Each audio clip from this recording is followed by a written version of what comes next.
சரி நான் பார்த்துட்டேன். மாலை பார்க்க போகிறாங்க கடைக்கு. அதான் போய் எடுத்துகிட்டு வர சொன்னாங்க.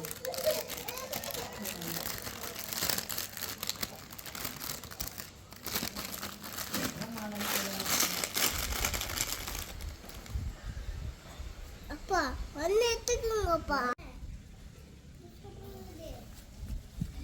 கணக்கு பண்ண இன்னைக்குள்ள எல்லாரும் சொன்னாங்க. கேஸ் சொன்னா எனக்கு அன்னைக்கு ஃபோன் பண்ணி 200 சப்பால்லாம் 200 சப்பால்லாம் வீணா போனால் என்னக்கா கணக்காகாதுங்க. அவன் என்கிட்ட நீ இப்படி தான் சொல்லல. நீ நம்மளும் ஒரு கேட்டகரி எதுலேயும் சேர்த்துக்க முடியாது.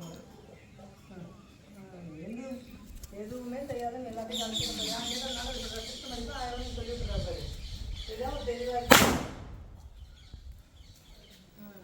சொல்கிறேன் பாரு எத்தனை பேர் இருக்கணும். சரி நீ பாரு பொண்ணு வீட்டில் எத்தனை பேர் சொன்னாங்க. அதான் தெரியுமா தெரியாதா? சரிப்பா. இது அவங்க பொண்ணு வீட்டில் எத்தனை பேர் சொல்லியிருக்காங்க. முன்னாடி சொன்னது 200 எத்தனை சொல்கிறாங்க.